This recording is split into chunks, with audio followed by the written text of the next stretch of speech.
And here's David talking to Daniel Shenton. I see the world as being flat. It's a disk.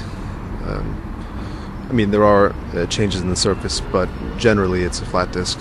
And what about the planets, the sun, the moon? I'm not sure about them. It seems to me from the evidence that I've seen that they're probably spheres, but it's definitely not proven, I think.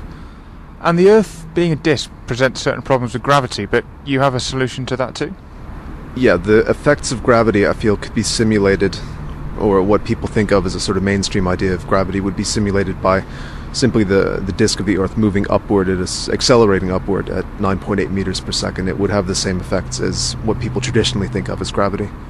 And what about all of the photographs? The Flat Earth Society seemed to die in the sort of the space age when people got out of Earth's orbit and sent back pretty damning evidence that actually the Earth is a sphere. As far as the evidence of the space age, I would say that anything like that could have been easily faked.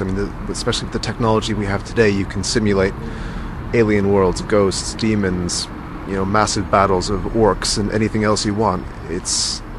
I don't think that proves much of anything. But why would people do it? Why would people go to the effort of this giant, I presume you think it's a giant global conspiracy to cover up the fact the Earth is flat? Why would they do that? There probably are financial motives behind it. And I don't think the conspiracy needs to be as, global as you would think. If you get pockets of conspiracy, most people aren't going to look into it very much. They're not going to investigate it, and they'll just accept these things at face value, that the Earth is a sphere. Not everyone needs to actually be part of it for this to propagate pretty quickly.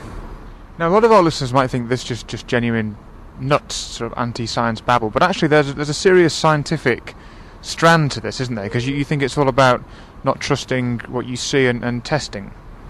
Yeah, before the Flat Earth Society was the Flat Earth Society, it was called the Universal Zetetic Society in the 1800s. It was a group of people that wouldn't accept mainstream science because they didn't feel that all these things had necessarily been proved. Their idea was that they needed to go out and investigate these things for themselves and get really solid evidence. And about a lot of issues like the shape of the Earth, people don't do that. They just accept what most people believe as fact, even though they haven't looked into it themselves. And I think it's really important that people get out and investigate these things and prove it to themselves instead of just accepting it because it's the mainstream view. And the old chestnut, if the Earth's flat, what stops people falling off? Nothing, I suppose. There's a barrier around the edge, but ultimately I think if you could get past that, you would fall off. And you're serious about this, aren't you? This isn't a clever metaphor or a marketing ploy for something else. This is what you truly believe.